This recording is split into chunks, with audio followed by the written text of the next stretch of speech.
발표자 토론자 여러분들 모시고 행사를 진행하는데요. 내일 모레가 6월 25일입니다. 그래서 6.25 73주년을 맞는데 그래서 오늘 행사는 국민의례로 시작하도록 하겠습니다.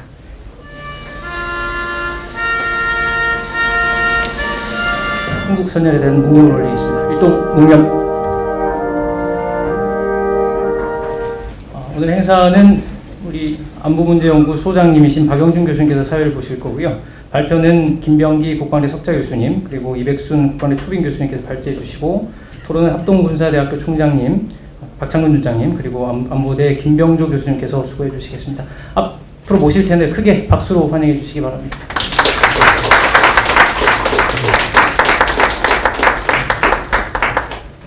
다른 데는 모르겠지만 특히 국방대학교 안보문제연구소는 6.25 전쟁 73주년을 상기하면서 우리의 안보 현안들을 한번 점검해보고 또 앞으로 했던 발전 과제를 생각해보는 세미나를 반드시 개최해야 되겠다 싶어서 사실 이틀 전에 서울 용산회관에서 국가안보실 또 국방합참 관계자들이 참가한 가운데 북한 핵전략 분석이랄지 또 한미동맹의 현안이랄지 그런 것들을 논의한 바가 있었습니다.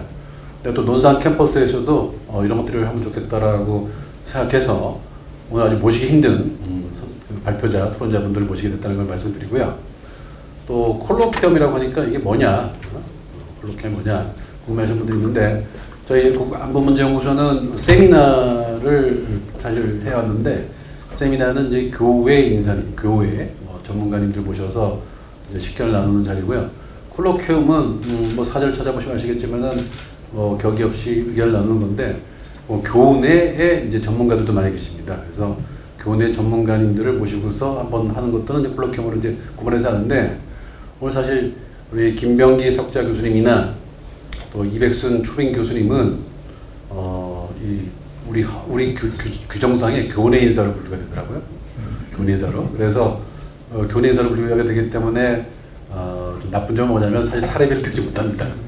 근데 어쨌든 교내 인사이기 때문에 한번 콜로키엄이라는 말을 붙여서 또 교내에도 이렇게 훌륭한 분들이 계시니까 한번 좀 서로 논의를 나눠보자 해서 이제 콜로키엄을 개최했다는 거죠. 김병기 석좌 교수님은 잘 아시겠지만 육사 35기로 입관하셔서 군과 국방부의 주요 직을 역임하셨고요. 또 이제 청와대의 당시 국방비서관님 하셨고 또 레바논 대사를 하셨습니다. 그리고 전역하신 후에는 국방대학교 또 박사과정에도 오셔서 형설지공으로 박사학위를 또 취득하셨습니다. 저희들도 굉장히 감동적으로 생각하는 그런 전문님이신데 지금 석좌 교수로서 사실 안보과정이랄지 핵과정 강의를 하고 계십니다. 감사드리고요. 두 번째 발표자는 이백순 초빙 교수님을 모시도록 하겠습니다. 이백순 교수님은 서울대학교 동문학과를 나오셨고 외교부 외교관 되셔서 주요 국가의 그러니까 외교부 본부 내에서는 북미국장 하셨고요. 그 다음에 미얀마 대사 그리고 호주 대사를 역임하셨습니다. 그리고 지금은 이제 율촌의 법률 고문을 계시면서 저희 학교 초빙 교수도 하고 계시고 특히 이제 북미국장도 하셨고 호주 대사도 하시면서 이제 미국과 중국 간의 전략적 경쟁 시대에 한국 외교 이런 나가야 될 방향 이런 책도 쓰셨습니다. 그리고 지금도 계속 신문에다가 칼럼 쓰시면서 우리 안보 정책, 외교 정책에 대해서 조언을 하고 계십니다. 발표자분들이 굉장히 스펙이 화려하시죠. 토론자분들도 그에 못지않은 경력이 소유자들이십니다. 일단 첫 번째 토론자 우리 박찬근 합동군사대학교 총장님을 모셨습니다. 박찬근 총장님은 공군 장성이시고요. 합참 전자권 전환 추진단 TF부장도 하셨고 또 한미연합사에 또 작전처장도 하셨습니다. 그리고 저희 학교하고 이제 자매 교육관을 볼 수 있는 미국 국방대학교 NWC 내셔널 워 칼리지를 수학하셨습니다. 그래서 또 한미연합사의 또 근무 경험이랄지 한미동맹에 대해서는 정책과 또 이론적으로도 많이 공부하신 분입니다. 좋은 토론 부탁드리고요. 두 번째 토론자는 우리 김병조 안보정책학과 교수님 모셨습니다. 김병조 교수님은 안보정책학과에서 여러 가지 북한 문제랄지 또 우리의 또 사회 안보랄지 이런 것들을 주로 연구를 하시고요. 또 전 부총장을 하셨고 사실 그 김병기 석좌 교수님이 안보정책학과에서 박사를 받으셨고 또 이백순 대사님께서 이제 안보정책학과 소속 교수이시기 때문에 책임을 지셔야 된다는 데서 우리 토론자로 부렸습니다. 자, 오늘 그 진행 방식은 저희가 이제 두 분 모셨습니다만은 석좌 교수님과 초빙 교수님께는 각각 한 20분 내로 발표 시간을 드리고요. 그리고 이제 토론을 한 10분 정도로 이제 부탁을 드리도록 하겠습니다. 그리고 또 3시 정도까지는 마칠 그런 계획입니다. 그럼 먼저 김병기 교수님, 석좌 교수님께 정전 체제 70년과 유엔군 사령부 활성화 방향을 발표를 부탁드릴 텐데 PPT를 준비하셨기 때문에 저희는 이렇게 일단 가셔서 앉으셔서 하셔도 되겠습니다. 방금 소개받은 김병기입니다.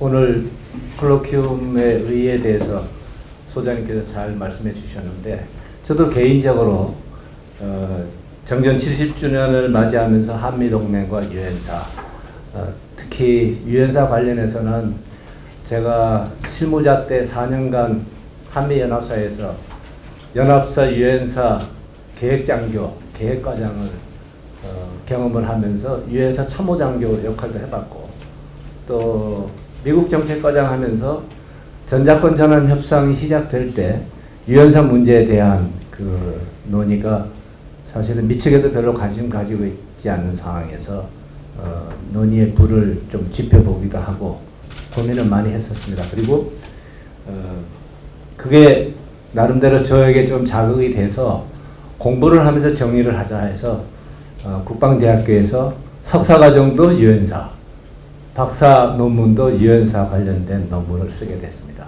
참 뜻이 깊은 것 같고 소장님께서 저에게 오늘 이 정전 70주년과 유엔사라는 제목으로 해달라고 하셨을 때 아주 영광이라고 제가 답변을 드리면서 토의를 준비를 하게 됐습니다. 뭐 그렇게 좀 거창하게 했지만 내용은 그렇게 뭐 잘 준비된 건 아닌 것 같기도 하고 좀 조심스럽긴 합니다. 어찌됐거나 제가 그런 실무 경험과 또 논문도 그렇게 쓰면서 우리 사회에 실제로 유엔사에 대한 인식 문제로 얼마 전까지만 해도 유엔사 재활성화 문제 관련해서 뭐 언론에도 보도되고 또 북한에서도 뭐 시비를 걸고 또 우리 안보실과 연합사 담당자들이 고생을 하셨다고 하는데 아마 합동군사대학 교장님도 그 한 분 중이 아닌가 생각을 합니다. 그런 불편한 시기도 겪고 이제 유엔사가 과연 그러면 우리 한반도에서 어떤 의미를 가지고 있는지 앞으로 우리가 유엔사를 어떻게 활용하는 것이 바람직할지 노력해야 될 때라고 생각하고 오늘 이 토의는 그런 의미에서 저도 영광이고 여러분들에게도 좋은 기회가 되기를 빌어마지 않습니다. 우리 입장에서 우리 한국 안보를 위해서 활용할 수 있을 것이냐 하는데 초점을 두고 좀 구체적으로 말씀을 드리도록 하겠습니다. 한국 전쟁과 유엔사 창설에 갑자기 유엔이라고 한 것을 언급한 이유를 여러분들이 좀 보셔야 되는데요. 대부분 유엔사와 관련해서는 한국 전쟁의 안보리 결의부터 시작하지만 사실은 유엔이 어떤 과정을 거쳐서 한국 전쟁 당시에 유엔 총회, 유엔 안보리 결의를 했는가 보실 필요가 있다 하는 차원이고요. 그래서 유엔 창설은 사실 그 2차 세계대전 기간 중에 국제연맹이 그 1차 세계대전 끝나고 창설이 됐지만 역할을 제대로 못해서 2차 세계대전이 일어났다라고 하는 반성을 하면서 영국과 미국이 먼저 대서양 헌장을 체결을 하고 그것이 기초가 돼서 42년, 43년 이런 과정을 거쳐서 44년 10월 달에 소련까지 포함된 4개국의 덤버튼 옥수 제안이라고 하는 워싱턴 근교에서 오늘날 유엔 헌장의 기초가 되는 것을 대부분 합의를 하고 이것을 45년 6월 달에 샌프란시스코에서 50개국이 참가해서 서명함으로써 45년 10월 24일부로 유엔이 창설이 된 겁니다. 여기에 유엔 국제연맹과 유엔의 큰 차이는 지금 보시는 것처럼 집단적 자위권에 관한 규정과 그거를 위해서 안보리 설치가 국제연맹하고 확실히 차이가 나는 것이죠. 그래서 뭐 다른 기구도 있지만 유엔은 그런 의미에서 정말 세계 평화 기구가 될 것으로 독일과 일본 이 주축국을 멸망이라고 그러긴 하지만 하여튼 제압하고 나서는 더 이상 그렇게 심각한 세계 대전이 일어나지 않기를 원하는 의미에서 세계 평화 기구로 만든 것이죠. 그런데 이제 안보리가 문제점이 그 당시에 정말 생각하지 못했던 것은 이런 소련의 참가를 유도하기 위해서 상임이사국으로 소련을 포함을 하면서 상임이사국은 거부권을 갖도록 했는데 이것이 이제 커다란 문제점이 될 줄 아무도 예상은 못했죠. 여기에 핵심이 뭐냐면 유엔 내에 이걸 여러분들이 잘 기억하실 필요가 있는데 유엔군을 상설하고 유엔 안보리 산하에 군사참모위원회를 두도록 그렇게 그 명시가 되어 있는데 유엔 헌장에 45년부터 한국전쟁이 일어나는 기간 동안에 소련의 고의적인 그 방해 활동으로 유엔군을 상설하지 못하고 군사참모위원회 구성도 못한 상태에서 한국전쟁이 일어난 거죠. 잘 아시는 것처럼 미국과 소련 중심의 냉전의 영향입니다. 그래서 유엔이 전 세계의 평화기구로 출발했지만 이미 이 속에는 공산권과 자유진영 간의 어떤 보이지 않는 갈등 이것이 유엔 내에 내재됐고 그런 상황에서 한국전쟁이 빚어졌다 하는 겁니다.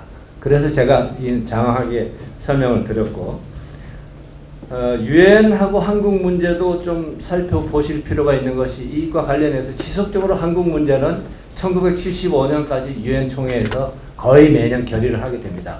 그래서 뭐 이 역사는 뭐 다 아시는 바처럼 한국 독립 문제와 관련해서 카이로 선언과 포츠담 선언이 있었고 그런데 이제 그 우리 한국 독립 이 문제와 관련해서 가장 그 참 악연이 얄타 회담인데요.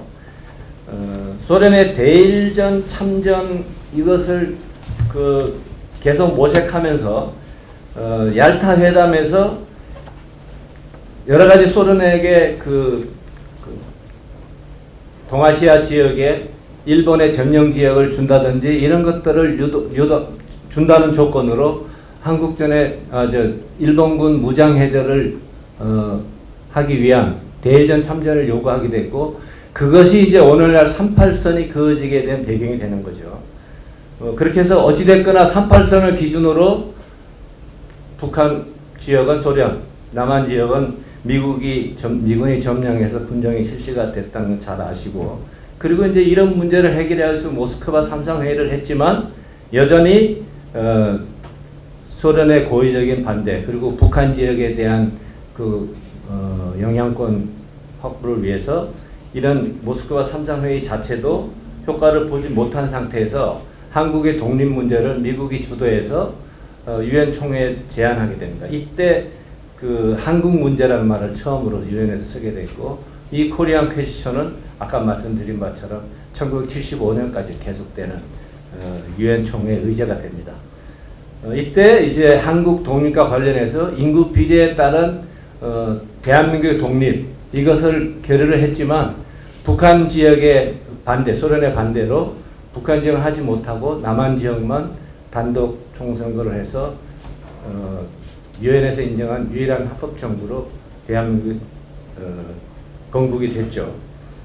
이거 사실은 다 아시겠지만 이런 배경을 제가 말씀드린 이유는 이런 것들이 관련이 되기 때문에 유엔과 유엔사에 관련된 유엔 총회 및 안보리 결의는 다 연계돼서 진행이 된다는 것을 말씀을 드립니다. 그리고 이제 이러한 상황에서 한국전쟁이 발발하고 안보리 결의 82, 83호에 의해서 82호가 빨리 북한군이 전쟁을 중지하고 북한으로 돌아갈 것을 결의했지만 계속 공격하니까 83호는 한국에 대한 유엔 회원국의 참전을 공고하는 내용이 포함되고 84호에서 이런 유엔 참전국의 군대를 통합지휘할 통합사령부로 미국이 주도하에 창설하도록 결의를 합니다. 이것이 이제 안보리결의 84호인데요. 오늘 오신 분들은 아마 이런 내용 정도는 아실 거라고 생각합니다. 그런데 상기목숨하게 이 얘기를 말씀드리는 것은 84호의 핵심은 미국 주도하에 통합사령부를 창설하도록 리퀘스트하고 그리고 통합사령부는 유엔기 사용을 하도록 하는 것을 결의를 하고 또 미국은 이 통합사령부 활동에 대해서 유엔 안보리로 보고하도록 하는 이것이 이제 핵심적인 안보리결의 84호입니다. 그리고 이어서 이제 이때 미 통합사령부는 국동군 사령관이던 메가더를 염두에 두고 있었던 거죠. 미국이 주도한. 그래서 동경에서 국동군 사령부를 모처로 메가더 사령관이 창설을 했다. 한국군에 대한 작전 지휘는 이승만 대통령이 서한을 보내면서 이렇게 됐다 하는 것이고 여기까지는 뭐 과거 기록이니까 쭉 다 아시는 사항이고 정전협정 당시에 한미동맹이 체결했다는 것도 여러분들이 좀 잘 아실 필요가 있는데 왜냐하면 이것은 우리 한미동맹의 정말 중요한 그 기초가 됐기 때문에 이승만 대통령이 한국의 안보 없이는 휴전을 할 수 없다. 뭐 이렇게 계속 주장했지만 미국과 소련이 앞다퉈서 휴전을 지속적으로 협상을 하게 되고 2년간 끌었지만 마지막에 이제 협상이 임박하니까 이승만 대통령이 방공포를 석방하는 강수를 주면서 미국으로부터 한미 상호 방위 조약을 이끌어냈다는 이런 내용들을 이제 여러분들이 좀 기억하셔야 되고 이 한미 상호 방위 조약 바로 당일날 54년 11월 17일 날 한국과 미국 간이 합의한 경제와 군사 원조에 관한 합의 의사록에 유엔사가 한국 방위를 부담하고 그 부담하는 동안 한국군을 계속 작전 통제해 준다. 라고 하는 것이 돼서 유엔사가 한국 방위 책임을 갖고 78년도에 연합사 창설될 때까지 말하자면 전쟁 수행 사령부로서 역할을 수행하게 된 거죠. 뭐 유엔사가 작전 통제하고 난 이후에 한국군의 역할 확대에 따라서 뭐 수도권 부대에 대한 작전 통제 전환 그리고 68년도에 그 푸에볼로 사건하고 울진 삼척지구 무장 간첩 사건을 계기로 대침투 작전권을 한국 합참으로 이양하고 뭐 이런 과정을 거쳐서 한국군의 역할이 확대되는 과정에 75년도에 유엔사 해체 문제가 유엔 총회에서 논의가 되고 그래서 한미 양국이 합의해 뭐 이 당시에는 여러 가지 배경이 있죠. 닉슨 닥트린에 의해서 주한미군이 7사단이 철수하고 또 그런 것을 보완하기 위해서 한미 1군단도 창설하고 이런 과정이 있었습니다만은 어찌됐거나 이제 유엔사가 한국 방위를 더 이상 부담하지 않고 한국과 미국이 양개국이 연합사령부를 만들어서 하도록 한 것이 한미연합사 창설이죠. 그리고 이제 94년도에 냉전이 끝나면서 미국의 해외 전략이 또 어느 정도 수정이 되면서 해외 주둔 미군의 축소 조정과 우방국의 역할 확대를 모색하면서 작전 통제권 전환 논의가 있었는데 이 당시에 뭐 군내에서는 워낙 반대를 많이 했고 특히 이때 여러분들 아시겠지만 북한 핵 문제가 두드러져서 1차 북핵위기에 처음해서 그러면 우선 정전시 작전 통제권만 이양을 하고 전시 작전 통제권은 북핵 문제가 해결되고 난 이후에 다시 논의하자 이렇게 해서 94년 12월부로 정전시 작동권은 우리 합참이 가져온 겁니다. 그리고 이제 전시 작동권 전환이 지금 논의가 되고 있는 상황이죠. 그래서 지금 이제 이런 여러 가지 과정을 정리하고 좀 구체적인 내용도 설명이 있어야 되지만 지금 그러면 유엔사는 한 역할이 뭐냐? 한미연합사로 한국 방위와 한국군 작전 통제를 넘겼으니 하는 역할이 뭐냐? 근데 정전협정 서명 당사자로서 정전 관리하는 것. 그리고 정전협정 체결 당일날 그 워싱턴에서 참전 16개국 대표가 모여서 한국에서 전쟁이 다시 발발하면 지체 없이 재참전하겠다는 워싱턴 선언을 하죠. 그 근거를 바탕으로 한반도 유사시에 유엔의 재참전국 전력을 유엔사가 다시 수용을 해서 한반도의 전쟁 지속 능력을 제공하는 포스 프로바이더 역할을 수행한다 하는 겁니다. 그리고 이거를 뒷받침하기 위해서 일본의 그 유엔사 후방 기지는 유엔사와 일본 간에 맺은 소파입니다. 아시겠지만. 그래서 이런 것을 뒷받침하는 기제도 유엔사가 있어야 가능하다는 것이죠. 뭐 북한의 정전협정 무시라 책동은 논의 오늘 하는데 중점이 아니니까 그냥 넘어가도록 하겠습니다. 지속적으로 북한이 그 정전협정 자체를 무시하고 유엔사 해체를 주장했다는 얘기고요.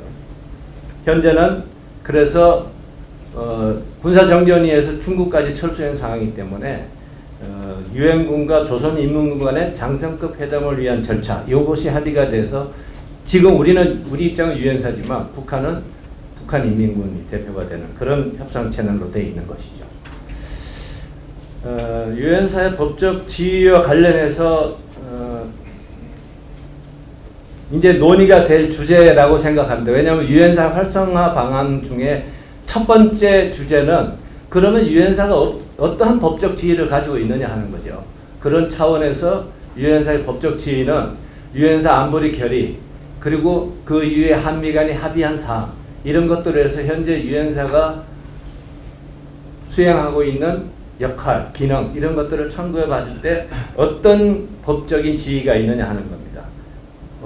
제가 앞에 안보리 결의하에 창설이 됐다고 했지만 유엔이 어떤 입장에서 한국전쟁이 일어났고 그래서 안보리 결의는 어떤 의미가 있는지 하는 것을 상기하시면서 보실 필요가 있고 그래서 지금까지 이런 여러 가지 해석을 하게 되면 유엔사는 창설 당시부터 안보리 결의하에 유엔의 공식 기구로 창설이 됐지만 물론 위임에 의한 통합군 사령부지만 그것이 한 번도 부정된 적이 없는데 75년 이후에 공교롭게도 한국 문제는 유엔 총회에서 더 이상 논의되지 않습니다.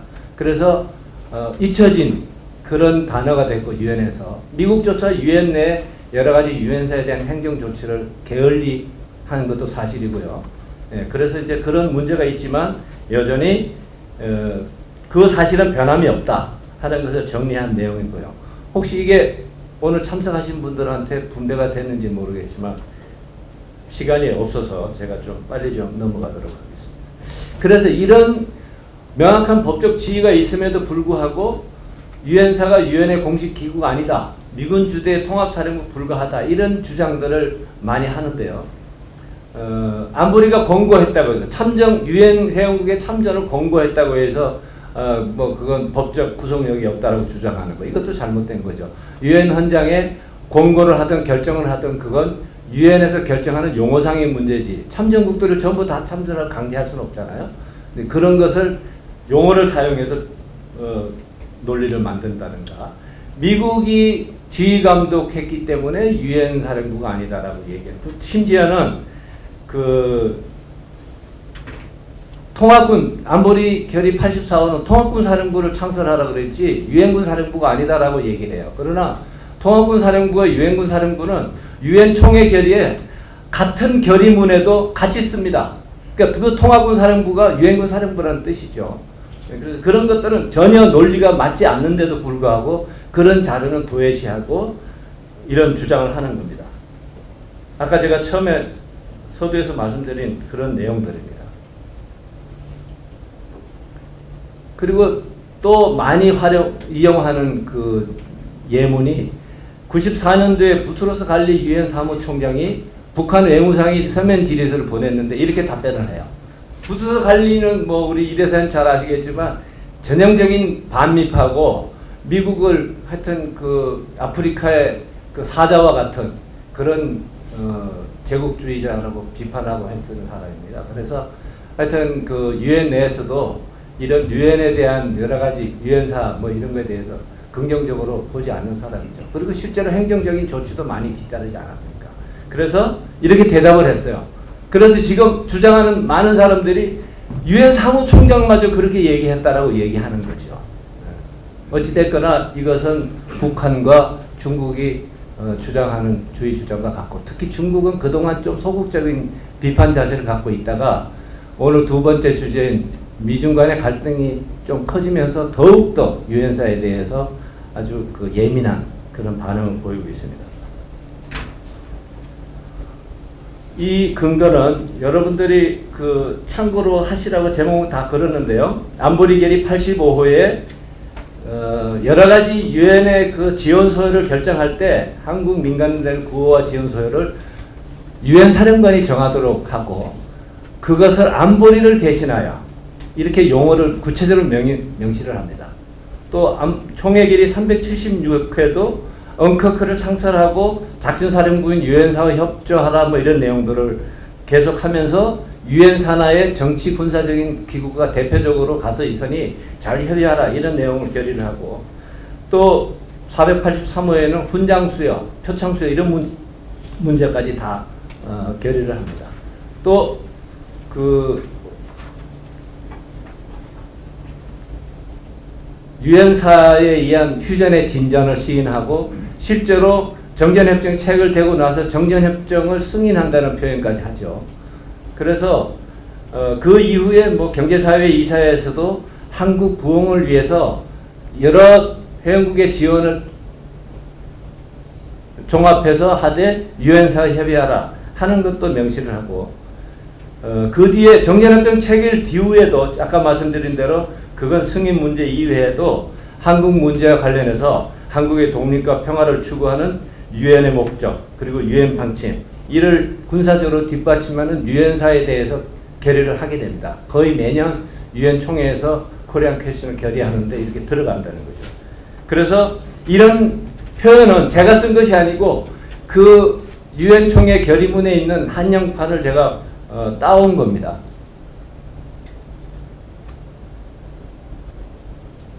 그래서 이런 여러 가지 결의 외에도 아까 말씀드린 통합군 사령부 표현 문제도 그렇고 특히 그 유엔에서 결의한 것 중에 행정적인 문제까지 뒷받침되는 것은 총회 결의 977호입니다. 이게 부산에 있는 유엔 묘지를 유엔 사무총장이 직접 한국 정부와 협의해서 협정을 맺고 교섭을 할 수 있는 준비와 기금 배정 조치 권한을 갖도록 이런 것을 결의를 해요. 이것만큼 더 분명한 그 유엔의 공식 기구가 된다고 하는 그 근거가 더 있겠습니까?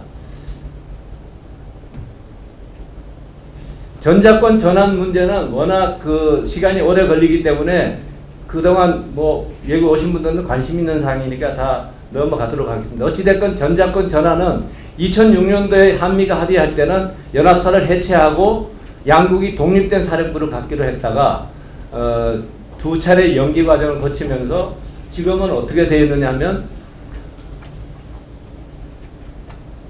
2014년에 합의해서 미국 주도의 통합군 사령부에서 연합사령부에서 한국군 주도의 새로운 방위사령부로 가도록 합의했고 이것이 정권이 바뀐 문재인 정권에서도 2018년 이런 내용을 그대로 유지를 하고 한국군 대장이 사령관이 되는 미래연합사를 창설하도록 결정한 것이죠. 이거는 뭐 잘 아시는 사항이니까 현재 지휘관계 그대로 갖고 있고 미래연합사도 이런 지휘 구조로 갈 것이다 하는 것을 말씀드리고 유엔사 재활성화는 이러한 전자권 전환이 이루어지는 과정에 미측에서 지금도 그 평시 정전시 작동권을 전환하고 한국 합참이 작전 지휘를 하니까 대부분의 그 DMZ를 연한 작전 이런 것들이 합참이 작전 지휘를 하는데 정전관리를 그나마 코더라고 하는 연합군함 위임상에 의해서 연합사령관을 통해서 해왔는데 연합사가 해체되면 이것마저 이제 안 되는 거죠. 그래서 전자권 전환이 진행되면서 유엔사에 대한 제대로 된 역할 보장이 필요하다 이렇게 미측이 판단했고 그래서 유엔사 리바이탈리제이션이라는 표현을 쓰면서 참모 편성과 또 훈련 확대 이런 것들을 깨해왔는데 이것은 뭐 여러분들이 이따 토의할 때 질문하시면 또 토의할 수 있을 것 같아서 어찌됐거나 이 유엔사 재활성화는 아까 말씀드린 정전관리와 유사시 한반도에 전개되는 재참전국 지원 이런 것들을 유엔사가 후방기지를 활용해서 그 전력을 수용하고 한반도에 전쟁 지속 영역을 제공하는 그 임무를 수행하기 위한 필수 요원이다. 평상시 훈련도 해야 되고. 그래서 구체적으로 말씀은 저도 잘 몰라요. 몇 명인가. 그러나 뭐 100명은 넘지 않는다. 처음에 얘기하다가 73명이라 얘기했다가 뭐 그 정도 언저리의 인원이. 이것은 현재 한미연합사 인원에 비해서 10분의 1도 안 되는 인원입니다. 이걸 가지고 유엔사가 전자권 전환 이후에도 한반도에서 전쟁 수행 사령부가 돼가지고 민해 연합사를 통제하려고 한다. 이런 그 말하자면 억측 이런 것 통해서 유엔사에 대해 상당히 불편한 표현들을 우리 내부에서도 많이 했고 아마 오늘 논의에서도 그게 많이 논의가 되지 않을까 싶습니다. 그래서 아까 말씀드린 대로 유엔사의 법적 지위를 명확하게 이해하고 공감대를 형성하는 것 그리고 유엔사가 제대로 기능을 발휘할 수 있도록 재활성화를 포함해서 향후 한반도의 평화과정 진행 과정에서도 유엔사를 어떻게 우리 안보를 위해서 잘 활용할 것이냐 하는 공감대 형성하는 것. 이 두 가지가 저는 오늘의 제 발제 중점이라고 생각을 했습니다. 너무 빨리 지나가서 좀 아쉽지만 시간 관계상 이걸로 마치도록 하겠습니다. 사실 제가 오늘 아침에는 저 한국전하고 우크라이나 전쟁하고 서로 비교하는 유사점을 비교하는 강의를 여기 외국인 장교들한테 했습니다. 사실 이 두 전쟁이 굉장히 유사점이 많습니다. 자, 하여튼 우크라이나나 한국이나 둘 다가 한반도가 이게 사실 이게 대륙 세력하고 해양 세력이 붙어 있는 그러니까 소위 말해서 림랜드 그러니까 크레센트 에어리아라도 그러기도 하고 초승달 지역 이 두 세력이 붙이는 그 이제 그런 접경지대에 있기 때문에 거기서 전쟁이 일어날 가능성이 많습니다. 두 세력들이 부딪힐 때. 근데 한국전은 여러분 아시다시피 그 당시 소련하고 미국이 이제 붙었을 때 둘이 세력 경쟁이 그때 본격적으로 시작됐을 때 전쟁이 한국에서 발생했죠. 근데 그때는 소련이 약간 공세적이었고 그때 좀 재밌는 것은 그게 유럽에서 사실은 붙으려면 제대로 붙어야 되는데 유럽에서는 소련이 거기서 바로 하기는 바로 그러면 자동감 3차 대전으로 들어가고 자기들도 위험 부담이 크니까 한국 쪽에서 전쟁을 일으켰을 가능성이 많아 보이고요. 배경을 보면 그리고 지금은 사실은 우크라이나에서 전쟁이 난 거는 지금 사실은 여러분이 잘 아시겠지만은 지금 세계 이게 패권 경쟁은 이제 미국하고 중국의 문제죠, 그죠? 이제 러시아는 사실은 아주 세컨더리 스테이트인데 이번에 전쟁이 난 거는 또 이게 사실은 미중 간에 바로 붙으면 대만이나 한반도 이런 쪽에서 또 발생해야 돼요. 근데 그렇지 않고 우크라이나 저 반대편에서 일어납니다. 그 굉장히 근데 그게 좀 이제 그런 지정학적인 그런 여러 가지 자기들 고리가 있겠죠. 근데 그런 점에서 굉장히 유사하고 같은 그 접경지대에서 발생을 했고 또 한 가지는 여러분 좀 이게 아셔야 될 게 이게 저는 그 이승만 대통령하고 말이죠. 젤렌스키 대통령하고 둘이 비교를 해보는데 이승만 대통령하고 젤렌스키 대통령하고 지금 똑같이 사실은 주장을 했어요. 전쟁을 일으키는 건 저쪽이고 그렇기 때문에 우리들은 전체 우리 영토를 다 회복해야 되겠고 그게 우리의 전쟁 목표가 돼야 되겠다. 똑같은 이야기를 했습니다. 그죠? 근데 이승만 대통령은 거기 미국이 반대했죠. 미국이 반대해가지고 미국은 제한전을 하려고 그러는데 이승만 대통령은 북진 통일 계속 요구했고 미국이 안 들어주니까 방공포로도 막 이게 이제 석방하고 하는 강수를 떴는데 결국 그러다 이승만 대통령은 미국한테 어떻게 됐습니까? 미국한테 굉장히 아주 골치 아픈 노인 이런 표현까지 쓰면서 미국은 이승만 대통령을 제거하려고까지 했죠. 근데 젤렌스키는 지금 계속 미국에서 서방에서 봤을 때 영웅으로 지금 부각되고 있고 그건 굉장히 아이러니입니다. 두 나라가 이렇게 같은 이제 시츄에이션인데 분명히 이거는 이제 일종의 대리전이죠. 그렇게 봐야 되면 성격은 대리전이고 그래서 73년 전에 한국에서 그런 일종의 세력 경쟁에 의한 대리전이 한국에서 발발했고 지금은 또 다른 새로운 세력 이게 파워 시프팅이라고 합니다. 파워 시프팅 그죠? 세력 전이가 발생하는데 미중 간에서 지금은 문제가 있고 물론 중국은 여기서는 직접 당사자는 아니지만은 그게 유럽에서 발생을 했고 이제 그런 데에서는 굉장히 이제 굉장히 둘이 성격은 굉장히 비슷해요. 많은 점이 비슷한데 젤렌스키를 미국에서 봐주는 게 좀 이렇게 특별하고 용어로 그게 한 게 이렇게 좀 특별하고 한국전은 벌어지자마자 미국이 1년도 한 7, 8개월 지나서 바로 이거는 제한전으로 가야 된다. 그리고 빨리 전쟁을 매듭지어야 되겠다는 생각 쪽으로 많이 바뀌었고 특히 영국이 더 그런 걸 부추겼고 근데 지금은 우크라이나 전쟁은 아직까지 그런 걸 보이지 않죠. 이렇게 좀 출구가 안 보이고 양쪽이 계속 전쟁을 하도록 놔둔 게 좀 특이한 거죠.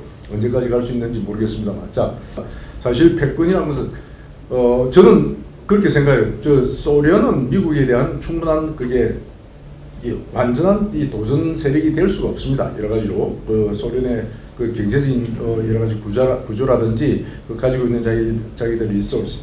근데 중국은 충분히 이제 도전할 만한 그런 그만한 그 자기들의 내셔널 파워를 가지고 있죠. 약간 이제 부족한 거는 에너지나 식량 쪽이 좀 약점인데, 자 그래서 제대로 된 지금 사실 이제 패권 경쟁이 벌어지고 있는 거죠. 이제 그 와중에서 이게 다시 한국도 다시 한번 그런 이제 우리가 항상 그 패권이 이게 변화되는 과정에서 그런 접경 지역에서 전쟁이 일어날 가능성이 많기 때문에 우리도 지금은 다시 얼러트를 해야 된다는 그런 생각이 있습니다.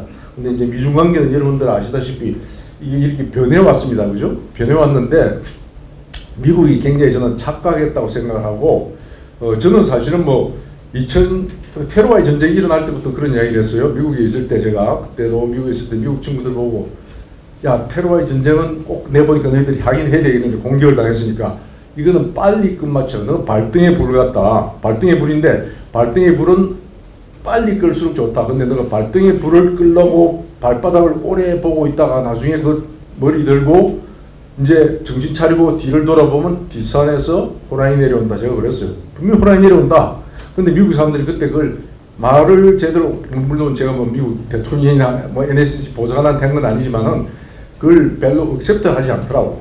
설마? 중국이? 근데 미국이 굉장히 중국을 내가 그래서 그때 이게 당신네들 중국을 교과서로만 보고 아는 것 같은데 우리 DNA 속에 있다. 피 속에 DNA. 중국은 절대로 야심중 세계 중심인데 중국이 그냥 당신네들 주니어 파트너로 남아있지 않는다. 근데 중국 애들이 미국 애들이 그때 그걸 시리어스하게 안 듣더라고. 그리고 그때 그 사람들이 클린턴 나중 오바마 그 행정부에도 그런 이야기를 했잖아요.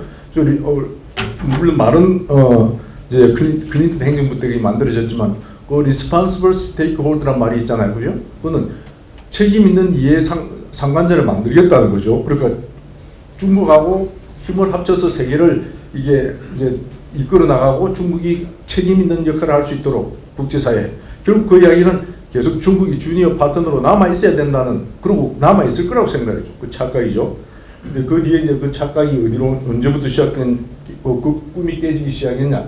이런 거는 사실 2012년 시진핑이 등장하면서부터 본격적으로 시작됐죠. 근데 그 빌미는 우리가 보면 2008년에 미국의 리먼 브러더스 사태, 이때 이제 금융위기가 오면서 서방 금융권이 많이 휘청거릴 때 그때부터 중국 사람들은 자기들은 그걸 잘 피해가고 서방이 약점이 많구나 하면서 이제 자기들도 좀 이렇게 움직일 수 있다는 생각, 이제 해볼 만한 생각을 했고 그게 시진핑이 들어서면서 이제 더 강화된 거죠. 더 강화돼서 이제 본격적으로 미중 이제 경쟁이 시작되기 되었습니다. 경쟁치도 들어가게 되죠. 그래서 지금 앞으로 지금은 이제 바이든 행정부까지 왔는데 트럼프 때 나빠졌다가 바이든 때 괜찮아질 줄 했는데 바이든 행정부도 지금 계속 트럼프 이제 정책을 이어받아서 계속 공세적으로 나가다 또 참 특이한 건 최근에 지금 한 달 사이에 미국의 톤이 또 많이 바뀌고 있습니다. 이것도 우리가 좀 잘 봐야 되는데 우리는 하여튼 그런 생각을 잘 해야 됩니다. 그게 하여튼 강대국들끼리 이건 아프리칸 그 속담인데 코끼리가 연애해도 풀은 밟히고 코끼리가 싸워도 풀은 밟힌다. 그러니까 그거는 우리는 그래서 양쪽을 다 어느 경우 둘 사이가 좋아지는 때도 조심해야 되고 둘 사이가 나빠지면 더 조심해야 되고 이렇게 생각을 하고 우리 준비를 해야 된다는 거죠. 근데 제가 볼 때는 기본적으로 크게 관리는 하지만은 관리 모드로 미국도 지금 했던 게 한 달 동안은 약간 관리 모드로 계속 이게 너무 가파르게 에스컬레이팅 되면 안 좋으니까 근데 계속 경쟁관계, 패권 경쟁관계는 계속 갈 것이라고 생각합니다. 자, 이거는 근데 이게 경쟁은 세 가지 분야에서 이제 진행이 되죠. 미중 경쟁 크게 보면 하나는 지정학적 경쟁입니다.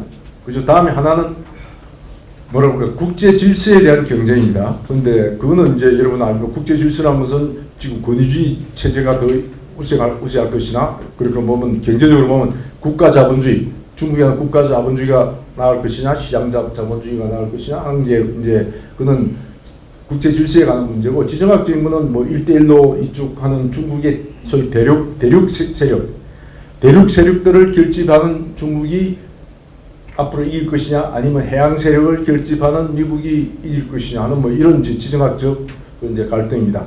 근데 이거는 저는 이 두 가지는 지금 여기 오늘 강좌에서 그렇게 크게 많이 강조하지 않습니다. 뭐냐면 이거는 결국은 어디로 귀결되느냐. 저는 이 두 나라 간의 경쟁은 결국은 첨단 기술 경쟁에서 결판이 납니다. 첨단 기술 경쟁. 근데 그거 하기 전에 제가 패권 사이클이라고 이야기했는데 우리가 패권 이제 이론이 있습니다. 세계 그 패권 이론이 있는데 패권 이론은 지난 5세기 동안은 해양 세력이 지배한 이제 패권의 시대였고 그 해양 세력은 5번 바뀌었습니다. 포르투갈, 스페인, 네덜란드, 영국, 지금 미국으로 왔죠. 근데 그게 거의 100년 정도의 그게 패권이 이게 사이클을 이렇게 긋다가 내려갑니다. 근데 이제 미국은 보면 미국은 거의 사실은 1914년 이럴 때 1차 대전이 시작될 때 그때 미국은 세계에서 가장 이제 경제적으로나 군사적으로 세계에서 가장 강한 나라였죠. 근데 이제 그때부터 시작해가 사실 100년이 언제냐면 2014년쯤 되는 거예요. 그러니까 중국 애들도 그걸 다 아는 거야. 그래서 뭐 시진핑이 들었은 것도 있지만 자기들도 역사에 분석해 보니까 지금은 도전해 볼 만한 100년의 사이클이 지나가고 있다고 생각을 한 거예요. 그래서 지금 이제 도전을 하는데 항상 이게 모델 스키의 이게 장주기 기본 이름 보면 25년 단위로 4번씩 이게 끊어가지고 항상 쭉 올라왔다가 이제 내려가는 그 사이클을 이제 긋습니다. 근데 미국도 나중에 제가 보여드리겠습니다만 사실은 미국의 디클라인이 언제부터 시작되냐 72년도라고 볼 수 있습니다. 근데 그 많은 사람들이 아직도 미국은 디클라인 안 한다고 생각하는 사람들이 많고 그 한국에서도 그렇게 믿는 사람들이 많고 미국의 전략가들 중에서도 그렇게 주장하는 사람들이 많은데 모르죠. 뭐 앞으로 이게 게임이 어디까지 갈지. 근데 72년도에 닉슨 독트린 발표됐죠. 그죠? 그 닉슨 독트린은 아시아 방어는 아시아인에게 뭐 할 때부터 그리고 미국 달러를 금으로 안 바꿔준다. 금태환 정지시킬 때부터 그때부터 사실 경제적으로나 군사적으로 미국은 옛날에 이제 2차 대전 이후에 아니면 1차 대전 이후에 미국은 아니었다고 이제 봐야 돼요. 그때부터 디클라인이 들어갔다고 우리 봐야 됩니다. 자, 근데 미국은 이제 이렇게 이제 여러 번 업 앤 다운을 하면서 왔는데 사실은 순수하게 GDP 측면에서 이렇게 영국을 제치기 시작한 거는 1874년부터 이제 넘어가요. 근데 지금도 중국이 구매력 단위로서는 미국을 넘어간다고 하죠. 퍼처싱 파워 구매력에서는 그게 2017년 됐습니다. 근데 그렇다고 해서 바로 세계 제일 강국은 되지 않죠. 미국도 마찬가지로 이 결국 군사력으로 경제력이 군사력으로 이 전환이 되어서 군사적으로 세계 1등 강국이 돼야 되는데 미국은 그걸 거의 1차 대전 때쯤 돼서 미국은 세계 제일 군사적인 강국으로 이제 이렇게 올랐습니다. 근데 그럼에도 불구하고 미국이 그 역할을 하지 않았죠. 아까 뭐 우리 김남군님 말씀하실 때 그 역할을 안 했기 때문에 미국이 그래서 그 리그 오브 레이션 국제연맹에서 빠져버리지 않습니까? 빠져버린 바람에 2차 대전이 일어난 거죠. 사실 자기들이 역할을 해야 되는데 역할을 안 하니까 2차 대전이 난 거고 2차 대전이 이제 나고 나니까 미국이 이거는 이제 우리가 진짜 국제 질서를 담당해야 되겠구나 해서 미국이 나와서 이제 전후 미국 주도의 질서를 다 만듭니다. 그게 이제 UN 뭐 정치적으로는 UN 시스템 만들고 경제적으로는 IMF, IBRD 이런 거 다 만들고 뭐 WTO도 만들고 그죠? 이제 무역기구 다 만들고 뭐 그런 식으로 이제 미국이 그러고 미국 동맹 체제를 다 만듭니다. 그죠? 그럼 마셜 플랜 이런 걸 해서 일본하고 독일도 다시 일으키시오고 그래서 이제 공산주의하고 본격적인 패권 물론 미국 전체가 전 세계적으로 다 지배는 하고 있었고 사실은 또 냉전이 벌어지니까 그 러시아를 소련을 그 당시에 견제하기 위해서 이제 미국이 그 동맹 체제를 만들죠. 근데 참 아이러니한 거 아까 우리 참 저는 그것도 지금 궁금해요. 한국전이 발생했을 때 왜 소련이 그러니까 바로 그 유엔 미국 유엔군이 참전할 때 그럴 때 84호, 82호, 85호까지 결의안 나오고 할 때 자기들이 불참했죠. 그죠? 그렇게 표결에 불참, 비토권을 분명히 행사할 수 있는데 불참하고 빠져버렸어요. 그죠? 그것도 참 아이러니고. 그리고 왜 미국이 원자폭탄으로 저걸 일본을 다 완전히 항복시킬 수 있는 걸 자기들 다 알았는데 왜 러시아를 8월 8일일 거예요. 8월 8일 참전을 허용하기로 했는데 일주일 차인데 일주일 차에 왜 러시아를 소련을 그 당시 불러들여가지고 한반도를 분할시키도록 만들었을까? 그것도 참 여러 가지 측면에서 해석이 가능하지만은 제가 본 데는 그때 왜 그랬을까? 그 소련한테 비토권까지 준 것도 아까 말씀하신 것처럼 소련을 루즈벨트는 좀 그때 좀 착각을 했다. 루즈벨트가 굉장히 2차 대전 때 이제 소련하고 이렇게 자기들 하여튼 연합국이 되어 있기 때문에 소련에 대해서 굉장히 이렇게 우호적인 어떤 유화적인 태도를 가지고 있었고 그게 이제 한국전을 통해서 다시 이게 아니구나 하는 걸 깨달으면서 냉전이 본격적으로 된 겁니다. 이제 그렇게 된 건데 그래서 저는 그때 이 대목에서 이야기를 하는데 미국도 사실은 저때가 미국이 세계에서 제일 강할 때 2차 대전 끝났을 때가 미국의 인적 자원이라든지 물적 자원이 제일 강력했을 때인데 그때도 미국은 전략적으로 제가 봤는데 오판을 한 거예요. 그 소련에 대해서 잘못 알고 소련에서 이게 판단을 잘못하고 이렇게 해서 결국 한국전이 나고 우리가 비극적인 희생물이 됐고 지금 보면 미국이 중국에 대해서 제대로 아직까지 판단 못하는 것 같아요. 제대로 판단을 못하고 그래서 지금 우크라이나 전쟁을 저는 왜 일으켰을까에 대해서 좀 굉장히 좀 의문을 좀 가지고 있습니다. 저게 미국한테 도움이 될지 안 될지에 대해서는 저는 그런 좀 가지고 있는데 우리가 그래서 이 생각이 드는 미국에 대해서 미국이 많은 사람들이 생각하는데 미국이 한국에 있는 사람들은 미국이 굉장히 전지전능하고 천조국이고 미국이 모든 세계 전략에 대해서 다 손바닥까지 다 보고 미국이 세계를 움직인다. 그렇지 않다고 저는 봅니다. 미국도 보면 그 안에서 디시전 메이킹 프로세스는 굉장히 좁고 채널이 굉장히 좁고 몇몇이 결정을 하고 그 사람들이 전 세계를 다 커버 못해요. 능력이 안 돼요. 오버플로. 그래서 우리 문제는 우리가 그 생각을 많이 하고 우리가 미국한테 인풋을 많이 넣어야 된다고 생각합니다. 미국도 굉장히 전략적으로 큰 그림에서도 이게 판단을 잘못할 때가 굉장히 많이 있습니다. 근데 그 판단을 되게 잘못한 게 사실 이 중국 관계죠. 그렇게 중국이 뒤에서 이제 보여주겠습니다만은 중국이 저렇게 점점 클 때 미국이 아까 중국에 대해서 오판을 하고 중국이 자기의 주니어 파트너로 계속 남아 있을 거라고 생각했죠. 그걸 미국에 있는 많은 사람들이 이거는 제가 시간이 없으니까 세태원인까지 안 하겠습니다. 근데 미국의 많은 사람들이 그때는 제가 암만 이야기해도 중국을 굉장히 어떻게 보면 과소평가하고 자기들이 자신감이 있고 그랬습니다. 그래서 제가 심지어 어떤 이야기까지 너희들 중국이 라이징 헤제몬이다. 앞으로 도전 세력이다. 근데 너가 보니까 내가 이때까지 패권 경쟁 이론을 공백으로 봐서는 지금 이제 커런트 헤제몬이 라이징 헤제몬을 그렇게 도와주는 거를 나 본 적이 없다. 너 그래서 저는 브레스트 피딩 한다. 너희가 젖먹이 준다. 그 애들 중국 애들 전부 장학금 불러서 다 미국의 MIT고 하버드고 다 스탠퍼드 공부시키고 그 애들이 지금 미국의 최첨단 공학 기술 다 배워서 지금 중국 들어가서 지금 다 일으키고 있지 않아요? 군사굴기를. 근데 미국이 그때까지 계속 그렇게 하더라고.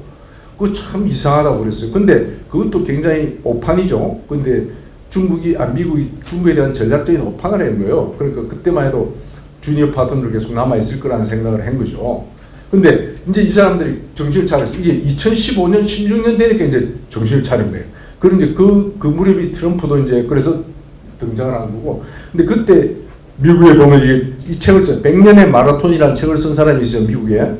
이 사람이 자기도 스스로 이야기해요. 내가 판다 허거였다. 팬더 허거. 자기도 팬더라는 게 중국을 대표하는 중국을 자기도 굉장히 좋아하고 껴안고 막 했는데 가만 보니까 중국이 그거 아니더라. 이제는 너무 늦게 망각을 한 거예요. 망각. 그러고 나서 이 사람들이 지금 가만히 생각을 해보니까 중국이 이게 어제 오늘 일이 아니구나. 100년 동안 이걸 준비하고 있구나. 100년, 그래서 이제 100년의 마라톤이라는 이야기를 하죠.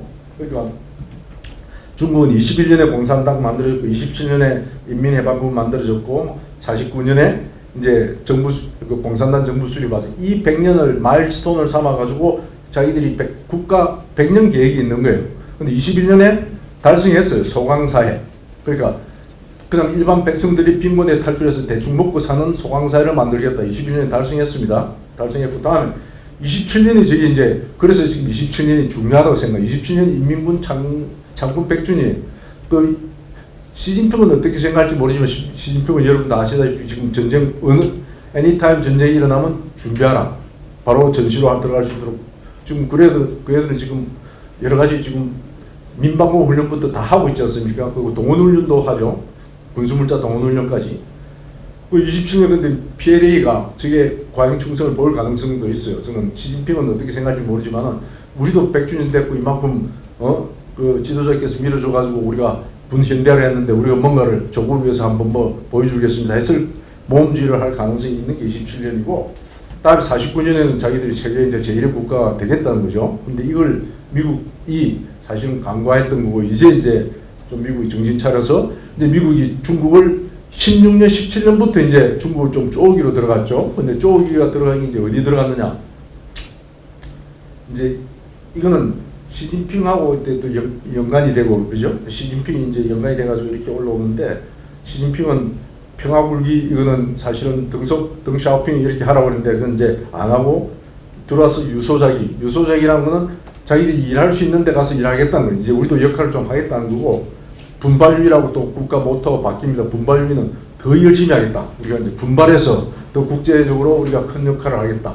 이러면서 나오는 게 이제 assertive diplomacy라고 그죠? 좋은 말로 그게 공세적인 외교 아니면 나쁜 말로 전랑 외교를 시작합니다. 그죠? 전랑 외교를 요즘 한국에서도 지금 보고 있죠. 싱하이밍이라는 사람이 대사가 사실은 이제 분발위 뒤에는 지금 하나 더 빠졌는데 최근에는 국군이 20년 부터 돌돌피빈입니다. 돌돌피빈 이거는 우리를 건드린 사람은 똘똘 말아서 그냥 압박하겠다는 돌돌피빈이라는 걸 자기들 지금 국가 슬로건으로 이제 가지고 있습니다. 그만큼 중국은 계속 강화되고 있죠. 강화되고 있고 그리고 더 이상 또 심한 말은 두파 혈류 이 말도 했죠. 그거는 이제 국가 슬로건 아니지만은 자기들 건드린 나라는 머리가 깨지고 피를 흘릴 것이다. 이거 굉장히 강한 표현을 하고 있습니다.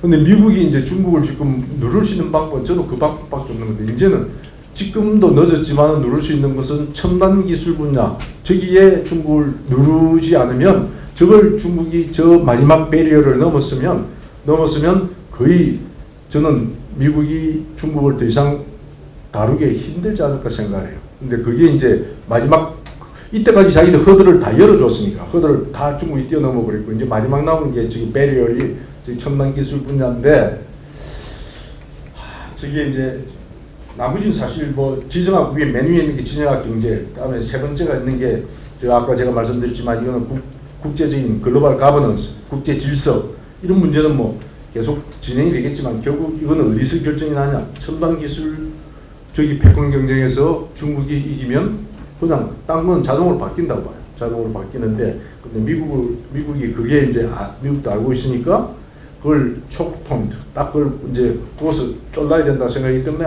한국까지 다 동원하잖아요. 그죠? 이제 절대로 이제 기술을 주지 마라. 첨단 기술 넘기지 마라. 이제 중국한테 그렇게 하는데 중국은 이제 그걸 잘 알니까 자기들도 지금 자력갱생으로 나가죠. 자력갱생으로 나가고 자기들은 안 되면 뭐 자력갱생이 그게 뭐 그냥 자력갱생이 안 되고 딴 걸 다 카피하고 뭐 이제 다 이게 도용해서도록 가져가겠다. 그러니까 삼성 반도체 공장 복사판이 지금 중국에서 만들어지는 거 아니겠습니까? 그죠?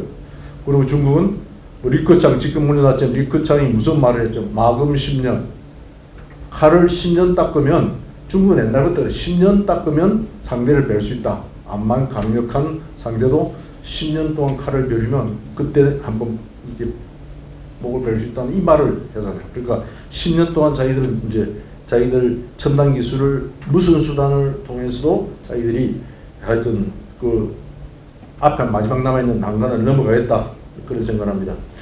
그래서 이걸 보고 서로 이제 경제 조치를 취하죠. 뭐 미국도 여러 가지로 지금 상호 경제 조치를 뭐 취했고 수출 통제를 많이 하죠. 그래서 여러 가지 반도체 과학 법안 이런 거 만들고 이게 이제 한국 기업들한테도 바로 영향을 주고 한국의 삼성과 하이닉스가 이제 저 해당이 돼가 지금 저기서 유예를 받으려고 굉장히 노력을 많이 하죠. 이제 그러니까 중국도 같은 조치를 취하고 있습니다. 그러니까 중국도 이제 뭐 미국 법을 사용해가지고 자기 기업들이나 경제 발전에 그 지장을 초래하는 외국 기업들 제재하겠다고 지금 하고 있어요. 그러니까 지금 한국 기업들은 안팎 곱사등이 돼 있다. 근데 이게 이제 경제 문제뿐만 아니고 사실 안보 문제로 이제 넘어가는 문제가 돼서 더 심각합니다. 자, 뭐 그냥 그래프를 보여주는데요. 이게 한 10년 만에 어떻게 10년은 더 되네. 17년 만에 얼마나 바뀌었는데 이게 보시면 이때는 중국이 거의 안 보이죠. 이때는 2000년대는 이 차이나가 이게 밸류 체인에서 보이지가 않습니다. 그런데 지금 2017년에는 중국이 완전히 미국과 대등한 밸류 체인이 됐다면 딴 나라에 얼만큼 공급하는 것을 보여줍니다. 공급하는 망이 어떻게 연결되어 있느냐 굉장히 지금 많아지죠. 일본은 굉장히 축소돼 버렸고 일본은 중국이 굉장히 커지고 중국이 전세적으로 밸류 체인을 많이 공급 사설을 많이 이제 가지고 있다. 그러니까 지금 미국도 저게 이제 에로상이죠. 사실은 그래서 요즘에 나오는 게 디카플링 한다고 디카플링이 안 되죠. 처음부터 저는 디카플링이 안 된다고 봅니다. 근데 딱 디카플링이 되는 분야는 첨단 기술 분야밖에 없어요. 저 부분은 무조건 미국이 그거는 막을 겁니다. 근데 다른 분야에서는 이게 밸류 체인을 끊을 수가 없어요. 서로 인터디펜던 상호전이 너무 많이 돼 있어가지고 이제 이런 상태니까 미국도 지금은 갑자기 또 지금 중국하고 관리 모드로 들어가고 있습니다. 그죠? 근데 자, 그러면 미중 갈등의 양상은 그래서 이 갈등을 하고 경쟁을 한다 하지만 이게 3C라고 부릅니다. 이게 3C. 이게 Cooperation, Competition, Confrontation. 이게 세 가지 양상이 계속 혼재하고 나타날 겁니다. 혼재하고 나타날 텐데 밑에 분야에서는 이거는 뭐 할 수 없이 서로 같이 갑니다. 여기까지는 같이 가고 여기는 경쟁을 해도 뭐 어느 정도 비슷하게 결국은 이 분야에서 이제 confrontation 되고 이 분야에서 미국이 중국을 누르느냐 못 누르느냐 여기서 결정이 나는 거고 사실 AI하고 지금 양자 컴퓨터도 중국이 얼마 전까지만 해도 기술이 뭐 절대 미국에 뒤지지 않는다 이야기했는데 미국이 강한 게 지금 이게 플랫폼하고 시스템 반도체 여기 강합니다. 여기 강한데 지금 플랫폼 같은 거는 미국이 요즘 최근에 이제 블록체인 같은 거 만들어내고 AI를 만들어낸 거 있죠. 이게 이제 새로운 이게 이노베이션이 돼가지고 이게 앞으로 이제 경제적으로 잘 쓰여가지고 미국 경제가 다시 살아난 쪽으로 가면 그리고 중국이 저기 따라가기 좀 힘들죠. 저거는 미국이 강점이 있습니다. 그러면 이제 미국의 패권이 좀 더 오래될 거고 저것도 중국이 만약에 따라잡는다 그러면 굉장히 미국이 힘든 국면으로 들어간다 그렇게 보셔야 됩니다. 그러면 이제 진짜 이제 이게 파워 시프팅이 일어날 것이냐 말 것이냐 그건 이제 요 앞으로 저는 5년이나 10년 중국이 마금 10년이 통할 것이냐 안 통할 것이냐 그에 따라서 달려 있다고 생각합니다. 자,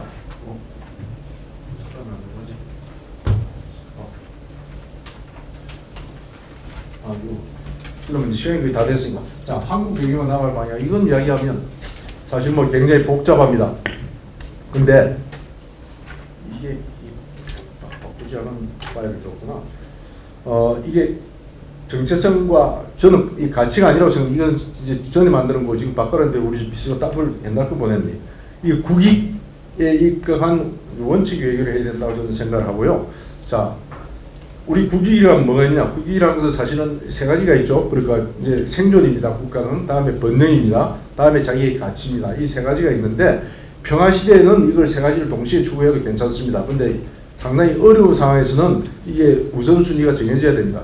당연히 생존이 먼저고 다음에 번영, 경제적인 번영은 후순위고 가치는 세 번째로 가야 됩니다. 근데 지금 이제 그런 측면에서 우리가 미중 관계에서 어떤 포지션을 취할 것이냐? 당연히 생존이 제일 우선순위로 우리 모든 관계를 이렇게 존중해야 되고, 그러기 위해서는 사실 먹고 사는 문제보다는 사고 죽는 문제가 훨씬 크죠. 그러니까 지금 많은 사람들 우리하고 중국하고 관계에서 뭐 경제적 이익, 중국이 큰 시장인데 많이 이야기하는데 사실은 먹고 사는 문제는 살고 죽는 문제는 후차적이죠. 그리고 지금 중국하고 경제도 많은 사람들이 착각을 하는데 제가 보니까 저는 몇 년 전부터 중국한테 이제는 우리가 더 얻을 게 별로 없습니다.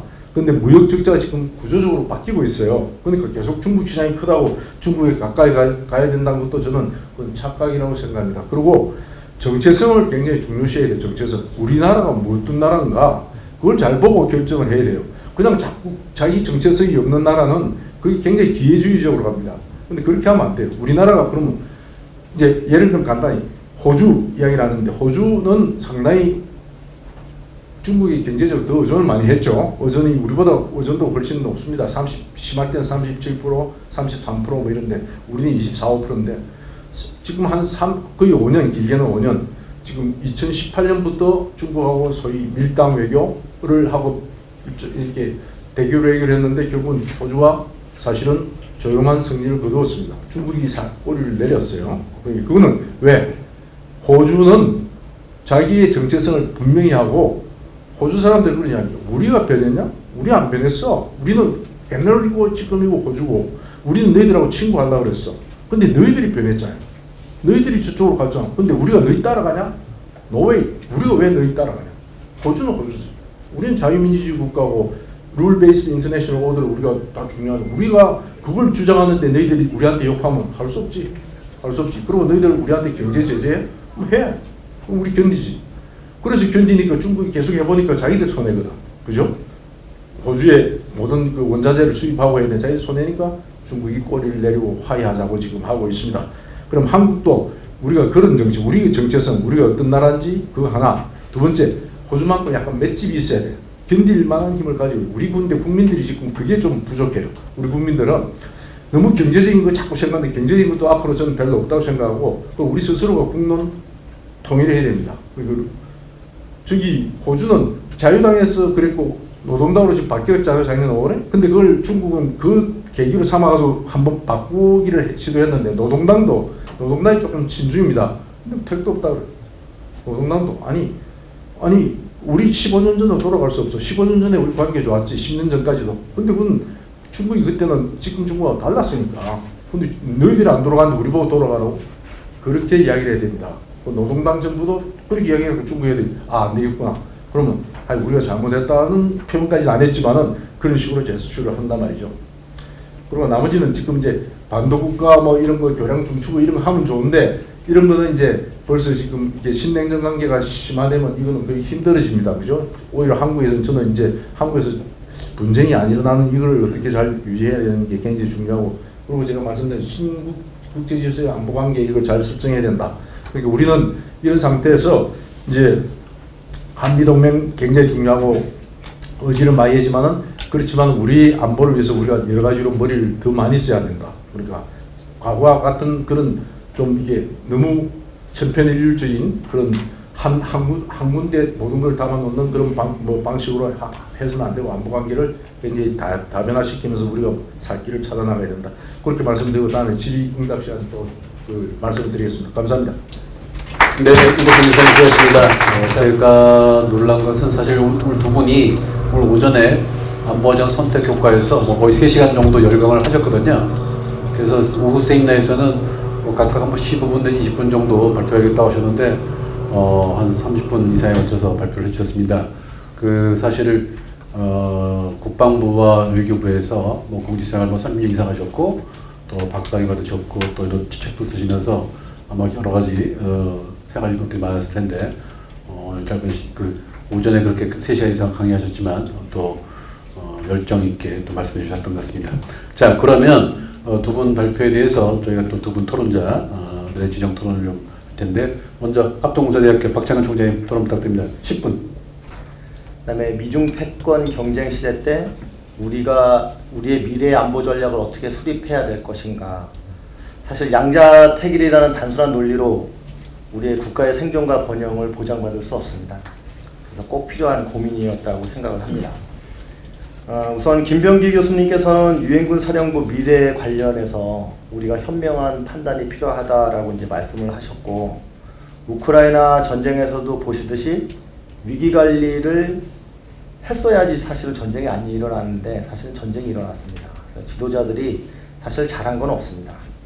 그다음에 지금 전쟁 초기의 조치라든가 주변국들로부터 지속 지원을 받는데 얼마나 복잡하고 어려운지 여러분들도 많이 보고 느끼셨을 것입니다. 그런 측면에서 유엔군 사령부가 정전체제 유지하고 관리하고, 그 다음에 전시의 전력 제공국의 지속 지원 능력을 보장하는 게 한반도의 평화 유지와 안전 보장에 핵심적인 역할을 한다는 것에는 이제 동의를 합니다. 그렇지만 김병기 교수님도 언급하셨듯이 유엔군 사령부에 대한 국제법적 지위 문제, 그 다음에 접적 지역에서 비군사적인 우리 정부의 어떤 활동에까지 유엔사의 관여 문제, 그 다음에 유엔군 사령부가 전시에 전력 제공 절차에 대해서는 우리가 짚고 넘어가야 되지 않을까 생각을 합니다. 그래서 한 3가지 정도 질문을 드리겠는데요. 우선 첫 번째는 1950년도에 이제 유엔군 사령부의 법적 지위가 결정이 됐습니다. 그리고 현재도 유엔군 사령부는 미국 합참의 전략 지침을 받아서 운영이 됩니다.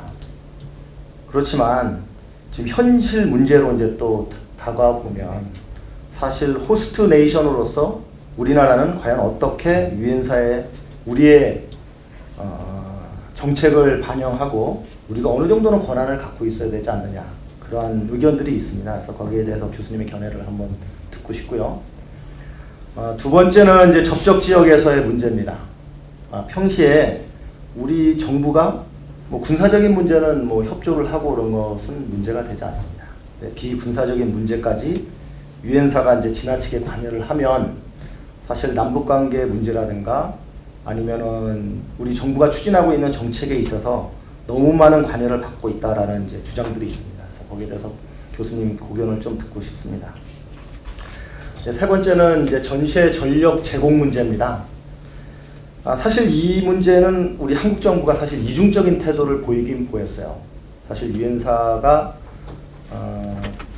유엔의 어떤 법적 근거를 갖고 있다고 생각을 하면서 사실 미 측은 유엔 전력 제공국, 그래서 유엔 샌딩 스테이트를 해서 많은 나라들이 거기에 참여하고 싶으면 오케이 하고 참여를 권장을 했고, 사실 그동안 우리 정부는 UNCSS, 그래서 사실 연습할 때 보면 한국어로는 무조건 유엔사 전력 제공국이라고 써놓고 영어는 UNSS라고 쓰고, 사실 웃긴 해프닝들이 많이 있었습니다. 그러니까 그 문제는 전력 제공국, 그러니까 독일에서 이제 UNCSS에 참여하고 싶었는데 이제 뭐 왔다가 다시 돌아가게 되는 그런 해프닝도 있었는데, 그런 사례를 보듯이 과연 우리 정부는 유엔군 사령부와 그러한 시각차를 어떻게 해결해야 되는 게 맞는 건지, 무조건적으로 미측의 의견을 받아들이는 게 맞는지, 아니면 우리의 어떤 원칙을 정해서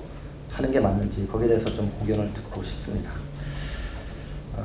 두 번째는 이백순 교수님께 사실은 오늘 반칙을 좀 하신 것 같습니다. 슬라이드를 보고 사실은 제가 질문거리가 많았는데 마지막 슬라이드를 많이 고치셔갖고 제가 그 부분을 보고 사실은 당연하죠. 우리 미중 간의 경쟁이 지금 되고 있는 것은 이제 당연한 문제고, 제가 이제 포커스를 두고 싶었던 것은 과연 우리의 대응을 어떻게 할 것이냐. 사실 그게 더 중요하고, 여기에 이제 많은 군인들도 있고, 국방정책은 과연 어떻게 해야 될 것이냐. 사실 외교정책과 국방정책은 다릅니다. 또 같을 수가 없습니다. 사실 그거 서로 별개의 문제는 아니다라고 하지만, 그 국방정책과 외교정책은 각자 나름대로의 목소리를 내면서 합리적인 방안을 찾아가는 게 맞다고 생각을 합니다. 그래서 제가 15년도에 미국에서 공부할 때도 그 당시는 이제 아이 캠벨이라든가 뭐 자유주의 학자들의 어떤 그 논리가 되게 많이 먹히고 있다가, 사실은 저도 이제 국방대 안보과정에서 많은 이런 토론을 했어요. 그래서 미국이 어느 선까지 물러서야 될 것인가까지 사실 토론했어요. 중국이 제1도련선, 제2도련선 이렇게 확장을 해나가는데, 과연 우리가 아닌 미국은 어느 선에서 협상을 하고 중국과 할 것인가. 많은 토론이 있었지만 결론은 사실 지금 현재와 같이 어떻게 봉쇄 아니면 봉쇄를 해야 된다라는 결론을 도달을 했고, 그러한 것이 충분한 토론이 있었기 때문에 그런 컨센서스를 가졌지 않은가, 그런 측면입니다. 그래서 지금 현재 미중 패권이 되면서 사실은 많은 연구가 되고 있는데, 우선은 미중 사이에서 어떻게 자율성을 우리가 가질 것이냐. 그 다음에 지금 한미일 안보 협력하고 다자 협의체를 구성해서 미국 외에 다른 나라들과도 협의를 해야 된다라는 이야기가 되고 있고, 또 한미 동맹의 전략적인 목적에 있어서 어느 정도 통일 또는 일치화를 해야 된다는 얘기들이 있습니다. 그러다 보면 사실 이제 두 가지 정도로 이제 압축해서 한번 질문을 드리고 싶습니다. 첫 번째는 사실 미중 패권 경쟁이 되면서 우리는 사실 많은 딜레마에 지금 처해 있습니다. 그러면 근데 사실은 우리가 이제 국익을 우선하는 원칙 외교라고 하셨는데 과연 어느 게 국익을 위한 원칙일까?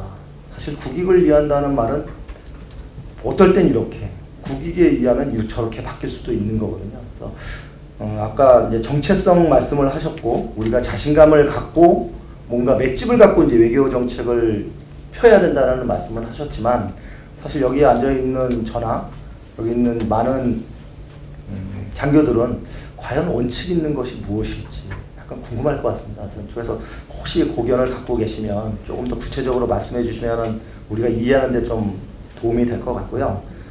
두 번째는 이제 패권국 장주기론을 말씀하시면서 현 상황의 변화에 대해서 이제 설명을 하시면서 우리가 어떻게 보면 선도 중견국으로서 국제적인 이슈에 적극적인 참여를 좀 이제 말씀을 하셨는데 과연 안보 분야가 국제적인 그러한 이슈에 적극적으로 참여할 수 있을까? 사실 신국제질서형 안보관계를 설정하라 그러는데 사실 한반도에서 남북관계가 지금 이렇게 된 상태에서 어느 정도 범위까지 우리 안보 문제를 미국과 같이 맞춰 나갈 수 있을까? 사실 이게 큰 고민입니다. 그래서 그런 쪽에 대해서 좀 말씀을 해주시면 저희들이 좀 해안을 갖고 좀 더 연구해 나갈 수 있지 않을까 그렇게 생각합니다. 그래서 오늘 사실 국가 간에는 영원한 우방도 없고 영원한 적도 없다라고 합니다. 그래서 국가가 생존과 번영을 위해서는 어떠한 것을 선택해도 된다고 저는 생각을 하는 사람으로서 이러한 토의가 우리가 대정책을 정하는 것도 중요하지만 뭔가 우리 국민적인 통합, 컨센서스를 갖는데 아주 유익한 세미나라고 생각하고 여기서 좀 허심탄회하게 그런 부분까지 얘기해서 좀 우리가 모두 다 고개를 끄덕끄덕이면서 이해할 수 있는 그런 자리가 되었으면 좋겠습니다. 이상입니다. 저는 평시작전군 통제 뭐 이렇게 얘기 들었거든요. 근데 왜 정정시 작전군 통제라고 그런 표현을 쓰시는지 우리나라가 이해는 되지만은 그런 용어상의 변화가 과연 의미가 자꾸 아주 작은 것부터 시작을 했어요.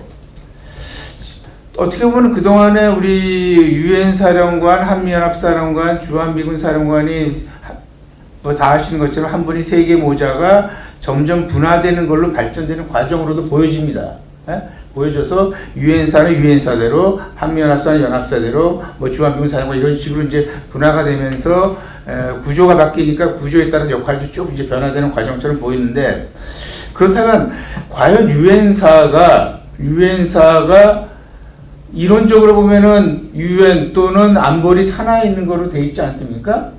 그러면은 유엔사에 대한 예산이나 조직이나 인사를 거기서 관여를 조금이라도 해야지 거기에 관여가 없는데 이름은 유엔사고 그걸 다 미국이 한다면 과연 누가 전 세계 사람들이 그걸 유엔사라고 그러겠는가? 그래서 사실 유엔사로 제대로 되려면 유엔에서 예산도 받고 조직도 받고 인사도 거기가 약간이라도 관여가 물론 최근 들어서 보니까 뭐 부사령관이나 참모장이나 부사령관을 다른 나라도 하고 해서 약간 그런 식의 방향은 보입니다만 제가 보기엔 유엔사가 제대로 하려면 유엔과의 고리를 좀 명확히 하는 것이 하나 필요하지 않을까 그런 생각을 하나 해보고요. 또 지금 유엔사가 지금 하는 현재의 기능은 충분히 이해가 됩니다만 미래의 기능으로서의 포스 프로바이더 있지 않습니까? 그 근거는 워싱턴 선언인데 과연 그 워싱턴 선언이라는 것이 그렇게 국제법적인 효력이 있는 건지 그동안에 세계적으로 이렇게 선언 많지만 립서비스 선언도 많은데 과연 그 워싱턴 선언이 제대로 하기 위한 그 추가 조치가 필요하지 않은가? 그래야지만 사실 실제로 포스트 프로바이더 역할을 하지 않을까. 물론 제가 보니까 유엔사 후방기지로서 다른 나라들이 그걸 약간씩 활용하는 게 있는 것 같아요. 그걸 갖다 근거로 활용하는 부분도 있습니다만 제대로 그것이 포스트 프로바이더가 되려면 워싱턴 선언이 갖는 효력이 구체화될 수 있는 조치가 필요하다라는 좀 생각을 한번 하게 되고요. 그 다음에 그 결과적으로 1975년 유엔 총회 결의에 의해서 유엔사 해체가 얘기는 되지 않았습니까? 그렇지만은 뭐 두 가지가 예를 들면 정전협정을 평화협정으로 대체가 안 됐다 또는 정전협정을 유지하려는 적절한 대안이 없기 때문에 유지하고 있는 건데 그렇다면 결과적으로 평화협정으로 대체가 되면은 유엔사가 존재한다는 거고 반대로 평화협정으로 대체가 되면은 유엔사가 없어질 수가 있다는 건데 그럼 우리나라가 원하는 정책은 무엇이냐? 그럼 이렇게 정전체제를 계속해서 유지하는 것이 바로 우리나라의 어떤 정책이 맞느냐? 아니면 평화체제로 가서 유엔사가 해체되는 쪽으로 가는 것이 우리 앞으로의 정책으로 맞는지 그것 한번 질문 좀 드리고 싶습니다. 그리고 우리 이백순 대사님에 있어서는 저는 사실은 역사가 반복 안 됐으면 좋겠어요. 왜 자꾸 패권들이 그렇게 바뀌어요? 왜 좀 작은 나라도 살 수 있게 어떻게 보면 춘추전국 시대처럼 중국도 꼭 그렇게 한 나라가 같지 않았지만 전 세계가 이렇게 다양한 국가가 이렇게 경쟁하는 사회로 가면 좋겠는데 왜 이렇게 미국 왔다가 중국 왔다가 과연 그렇게 될 것인가? 저는 사실은 이 전제는 중국이라는 나라가 내부적으로 아주 탄탄하다는 전제를 갖고 이것이 이제 이행된다는데 제가 보는 중국은 과연 대외적으로는 이렇게 강한 경제적으로 군사적으로 강한 모습을 보이지만 사회적인 측면에서는 상당히 취약성을 노정하거든요. 그래서 오히려 중국 내부의 관리도 힘든데 어떻게 이것이 전이로 갈 것인가. 그래서 사실은 저는 중국 내부에서 대외적으로 이런 강한 모습을 보이지만은 과연 내부적으로 실제로 이것을 패권국으로 갈 만큼의 역량이 있는지에 대해서는 저는 사실은 조금은 정확하게 잘 모르겠다는 생각이고요. 사실은 좀 이 한반도 미래와 관련돼서 사실은 김병기 장관님의 발표하고 다 이어지는 부분인데 북한이 있지 않습니까? 결과적으로 우리가 미중 갈등이나 한반도 미래나 이런 거에 있어서는 북한과 우리가 어떤 관계를 설정하고 통일 한국을 어떻게 만들 것이냐가 사실은 한반도의 미래에서 상당히 가장 중요한 우리의 과제도 될 것 같은데 지금 한반도 미래와 관련된 여러 가지 나아갈 방향 중에서 통일과 관련된 정책이 없다는 것은 이거는 조금 좀 아쉽지 않는가? 라는 물론 우리나라가 통일부가 있어서 외교부에서 그것은 통일부에 살리려고 생각하실지 모르겠습니다만 저는 그런 것이 우리의 어떤 앞으로 한국 외교가 나갈 방향에서 통일 정책 또는 남북의 외교 이 부분에 대한 어떤 좀 새로운 거라든지 어떤 그런 것이 좀 필요하지 않나 이 정도 말씀드리겠습니다. 두 분께 질문 감사드리고요. 우리 박 총장님께서 말씀해 주신 국익 기반 원칙이 어떤 외교냐 그에 대해서 조금 더 제가 부연 설명을 드리면 아까 말씀드린 것처럼 하여튼 국익은 세 가지 기본 요소죠. 생존, 번영, 가치인데요. 그러니까 당연히 그 순수를 해야 되고 지금 우리는 더 이상 전략적 모순이나 안미 경중 이런 거는 지금 통하지 않는 그 상황으로 들어간다. 그건 분명히 해야 될 것 같습니다. 그래서 제일 중요한 건 생존이 더 중요한 거죠. 그러니까 생존을 더 이제 우리가 하는 방법으로 가야 되는데 경제는 우리 약간은 이제 어떨 때는 그 시장을 할 수도 있다는 그런 각오를 가져야 됩니다. 그리고 근데 거기서 이제 가치는 저는 이런 측면에서 봅니다. 가치는 외교에서 너무 가치를 앞세우면 지금 어떤 현실주의 지금 이게 경쟁 시대에는 조금 그게 힘들지 않나. 우리가 자성자박할 가능성이 있습니다. 그거는 속으로 생각하지만 앞으로 내세우는 거는 자성자박의 가능성이 있으니까 실용적으로 현실적으로 가야 되고요. 근데 가치 중에서 이런 문제 있습니다. 아까 호주가 말씀드렸지만 자기의 정체성에 입각한 가치는 그건 밖으로 막 드러내고 이게 떠벌릴 필요는 없어요. 근데 자기가 어떤 나라인지 정확하게 알고 그에 대해서는 양보하면 안 되는 그런 게 있고요. 그리고 이 가치라는 생존 중에서도 그런 게 있습니다. 그게 자기 나라가 편하게 있을 수 있는 국제 질서, 그러니까 그런 환경은 만드는 것은 생존하고도 관련이 있습니다. 그래서 생존이라는 게 영토적인 물리적인 침략만 받는 게 아니고 자기들이 잘 살 수 있는, 우리나라가 잘 살 수 있는 그런 국제 질서 환경을 남이 그걸 바꾸려고 그럴 때, 그걸 파괴하려고 그러면 그건 지켜야 되죠. 그거는 일종의 가치이자 똑같이 생존으로 들어가는 부분이라 그렇게 이야기를 하시면 이해해 주시면 좋겠고요. 그다음에 신국제 질서형 안보 관계를 어떻게 만들 것이냐. 글쎄요, 저는 이제 우리가 아까 제일 큰 문제는 우리는 지금 북한하고 문제죠. 그러니까 북한한테 우리가 잡혀 있기 때문에 거의 계속 우리는 거기서 너무 우리 모든 이제 우리 외교안보 역량이 거기에 너무 뺏겨가지고 사실 그게 블랙홀처럼 다 빨아먹어서 우리 위험합니다. 저는 그래서 북한 문제를 빨리 해결했어야 되는데 해결하지 못하고 더 오래 우리가 그 붙잡혀 있으면 우리 국제에 미화될 가능성이 많다는 그런 이제 우려를 말씀드리고 결국은 큰 이제 미중 간의 관계에서 우리는 우리의 전략적인 몸값을 높이려고 그러면 우리 비대칭 전력을 이렇게 개발해야 된다. 그러니까 소위 말해서 그건 살수 전략이라고 중국도 그런 말이죠. 살수. 그러니까 그게 일종의 어세싱 스트래티지인데 자기가 남을 한 방에 보낼 수 있는 하여튼 살수 비장의 무기는 갖고 있어야 된다는 거죠. 이제 그런 방식으로 우리가 육해군의 그런 전력 배분이나 자산 배분도 좀 생각을 해야 되지 않겠나. 그리고 소다자주의 안보 협력도 만들어야 된다. 그러니까 우리 미국하고는 제일 중요하지만은 근데 우리가 미국도 지금 어떻게 될지 변할지 또 모르는 상황이니까 우리 스스로가 많이 딴 나라들하고 소다자주의 안보 협력을 만들어야 된다. 그러니까 그럴 때 계속 쿼드에 우리가 들어가느냐, 쿼드에 무슨 다시 끼워주세요 하고 이렇게 할 필요 없이 필요하면 우리가 스스로 그런 소다자주의 안보 협력을 만들어 나가는 그런 역할, 우리하고 비슷한 처지에 있는 나라들 그런 걸 해야 되고, 그다음에 우리가 사실 절대 무기를 저는 가지고 있는 북한에 대해서 우리 스스로도 어느 정도는 잠재력을 갖춰 나가는 그런 방향으로 가야 그게 뭐 북한뿐만 아니고 주변 나라한테도 저희들은 우리가 살아나가는 방법이 아닐까 그렇게 생각합니다.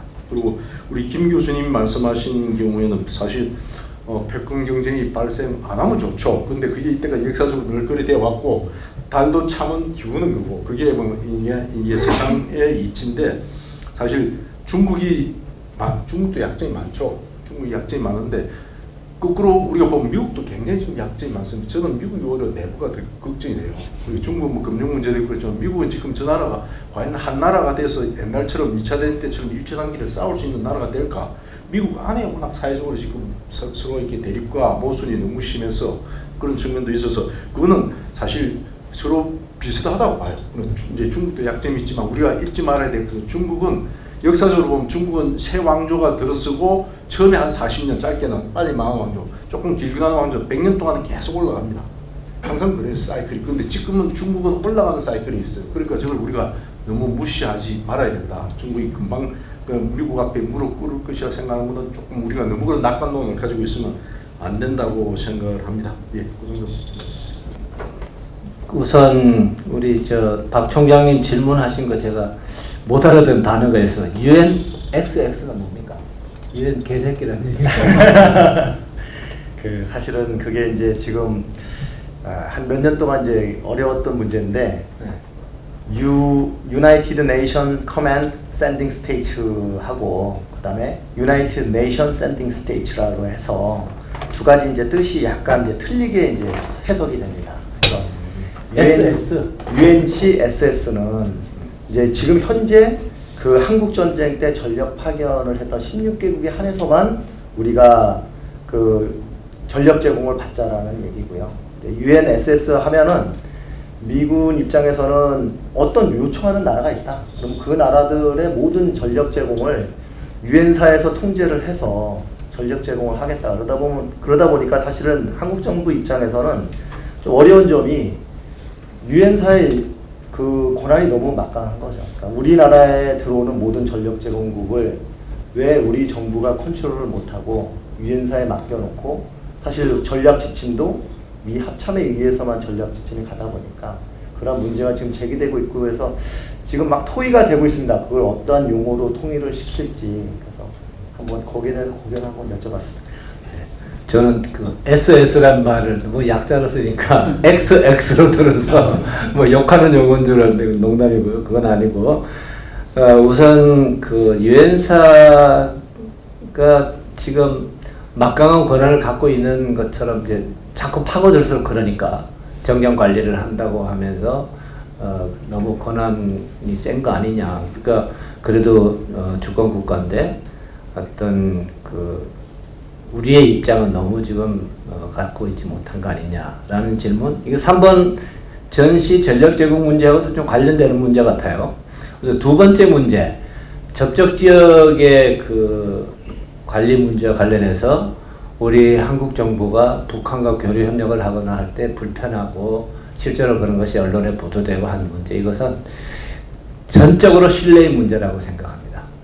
한미 관계가 돈독할 때는 이게 사실은 문제가 되지 않아요. 그런데 서로 신뢰가 없을 때는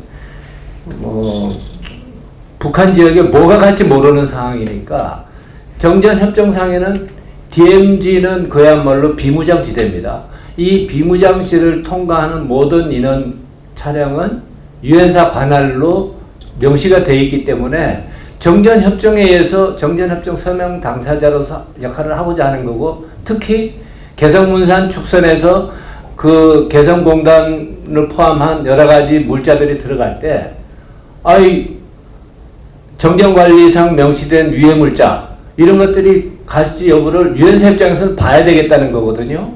근데 만약에 한미 간의 관계가 돈독하면 그건 어느 정도상의 문제지, 그 기업하는 우리 사람들이 가는 문제, 그 행정적인 정리로 다 가능하거든요.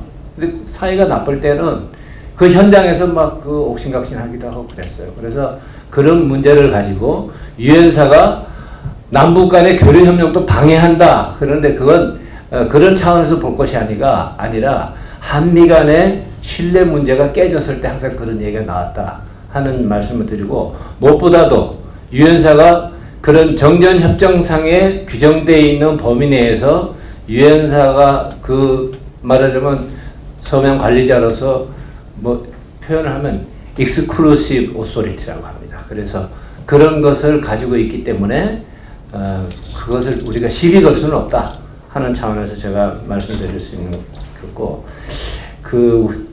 우리가 이제 국력이 커졌죠.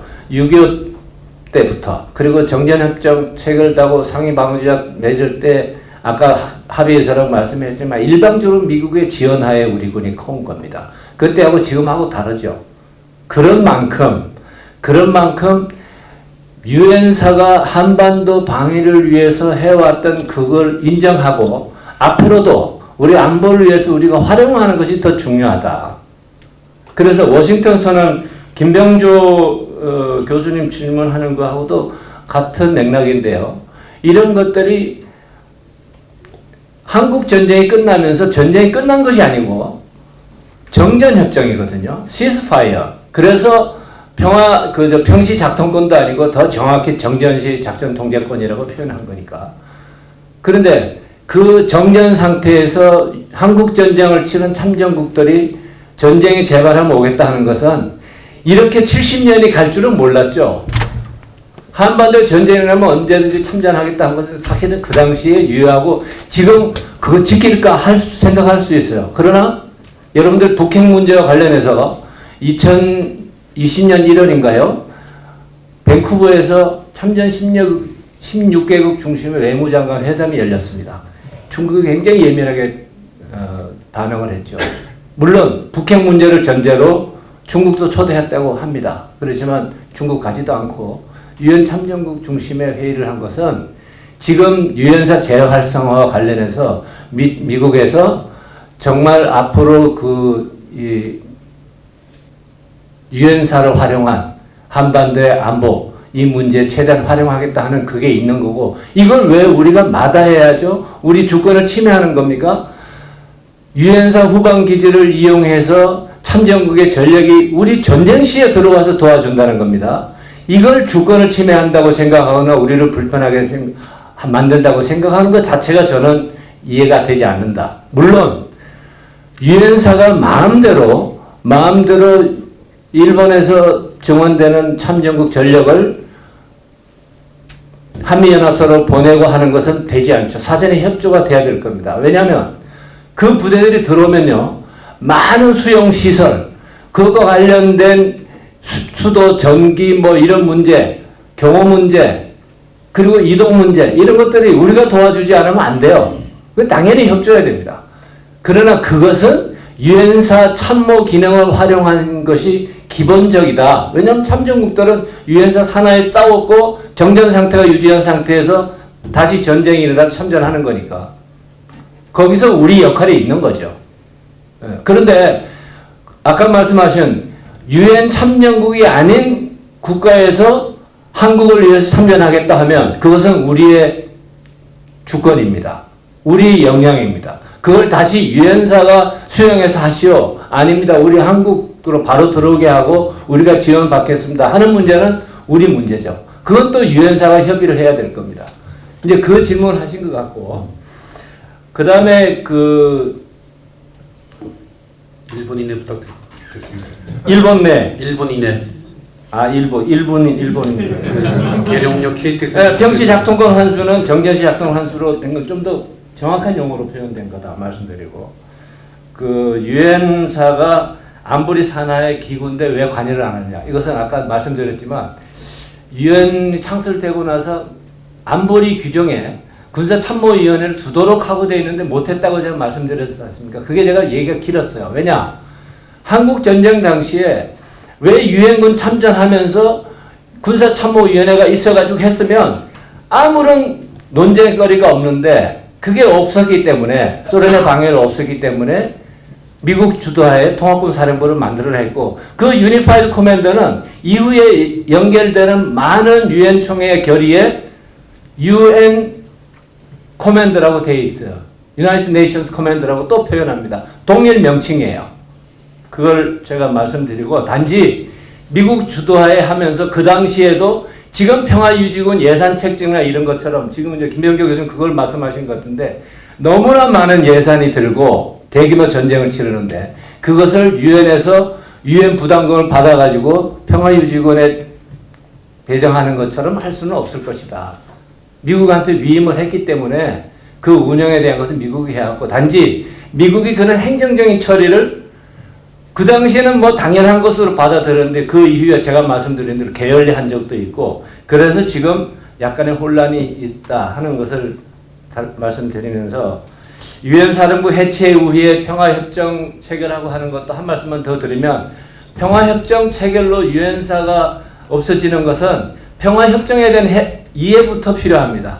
협정은 협정이에요. 한반도의 완전한 평화가 정착될 때까지라고 하는 것이 유엔 총회의 결의입니다. 그래서 정전체제에서 정전협정은 그야말로 시스파이어 하기 위해서 만든 거니까, 그것이 평화협정으로 전환되더라도 유엔사가 당연히 해체돼야 된다 하는 것은 북한의 주장이고, 논리적으로도 우리가 잘 이해하고 설득할 필요가 있다, 이 말씀을 드리겠습니다. 이상입니다. 네, 굉장히 감사합니다. 네, 사실 플로아에는 지금 우리 이필중 명예교수님도 와 계시고요.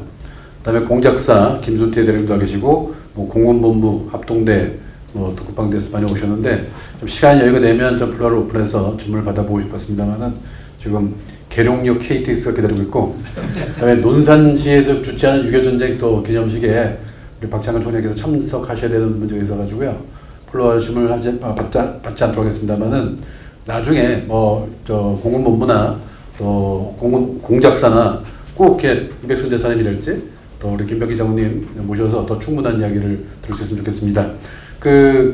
저희가 사실 제가 이 세미나를 기획한 것은 뭐 6.25 전쟁 6.25 전쟁 그 73주년이지만 그 6.25 전쟁 때 발생했던 안보 구조가 73년 지난 지금도 크게 바뀌지 않았어요. 거기다가 더 미중 간의 어떤 전략적 경쟁 같은 것들은 저희 직간접적으로 한국의 안보를 위협하고 있습니다. 뭐 그런 것들을 한번 상기하면서 뭐 대응 방안을 마련해 보자고 했는데, 뭐 제가 뭐 정리해 말씀드리면은, 그래도 북한의 어떤 핵 위협이랄지 미사일 위협이 고조가 되고 있는 상황 속에서는 과연 뭐 국내적으로는 뭐 삼중 억제랄지 핵 억제를 강화해야 된다면은, 뭐 대외적으로는 한미동맹 플러스 유엔 참전국 16개국으로 구성된 유엔사였던 그 대외적인 어떤 어시스턴스 프레임워크, 이런 것들을 최대한 우리가 활용해야 되지 않겠는가. 지금까지는 약간 우리 소극적으로 본 면이 있지 않는가. 뭐 그런 점에서 김병기 장군님께서 여러 가지 좋은 말씀 해주셨고요. 또 미중 간 전략 경쟁이 꽤 중요한 국면인데, 저희에게 나라가 커지고 또 역할도 뭐 많이 해야 되는데, 어쨌든 뭐 과거와 같이 약간 뭐 소극적이거나 또는 전략적 모호성에 머무를 있을 것이 아니라, 뭔가 우리도 뭔가 적극적 역할을 하면서 그 강대국들 간의 어떤 패권 경쟁에서, 이제 우리는 풀은 아니잖아요, 그죠?